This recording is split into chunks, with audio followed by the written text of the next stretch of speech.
BJP అధికారంలోకి వస్తే రిజర్వేషన్లు రద్దు చేస్తారన్న రేవంత్ వ్యాఖ్యలకు కౌంటర్ ఇచ్చారు బీజేపీ నేత ఈటెల రాజేందర్.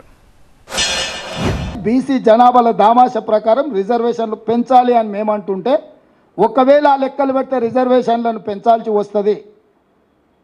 మేము రిజర్వేషన్ల రద్దు విధానానికి ఇది విఘాతము అని చెప్పి ఈరోజు బీజేపీ కుట్ర చేసి బీసీ జనాభాను లెక్కించకుండా ఈ దేశంలో ఉన్న అన్ని రిజర్వేషన్లను రద్దు చేయాలని కుట్ర జరుగుతుంది.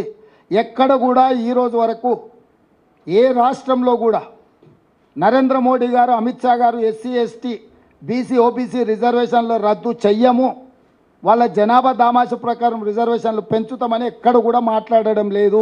రేవంత్ రెడ్డి గారు మాట్లాడే మాటలకు విలువ ఇస్తలేరు. జోకర్ లాగా మాట్లాడుతున్నాడు, అశాస్త్రీయంగా మాట్లాడుతున్నాడు, బేస్లెస్ మాట్లాడుతున్నాడు చర్చ జరుగుతూ ఉంది. ఈ పార్లమెంట్ ఎన్నికల్లో చిల్లర మాటలు మాట్లాడి లబ్ధి పొందాలని ఏదైతే ప్రయత్నం చేస్తున్నాడో దాని ఫలితమే గల ఎస్సీలకు రిజర్వేషన్ ఉండవు, ఎస్టీలకు రిజర్వేషన్స్ ఉండవు, బీసీల మీద దాడి చేస్తారనేటువంటి మాట అవుతుందో నేను ఒకటే అడుగుతున్నా. ఏడాదిగా ప్రయత్నించిన సంతానం కలగలేదా? నోవా ఐవీఎఫ్ లో ఫెర్టిలిటీ ఎక్స్పర్ట్స్ ను కలవండి. మాతృత్వం కల నెరవేర్చుకోవడానికి ఉచితంగా సంప్రదించండి.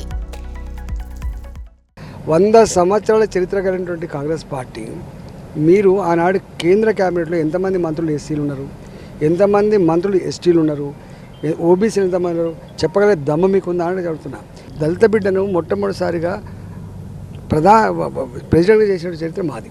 రెండవది ఒక ఆదివాసీ అడవి బిడ్డ ముర్మును రెండవ రాష్ట్రపతిగా చేసిన చరిత్ర మాది.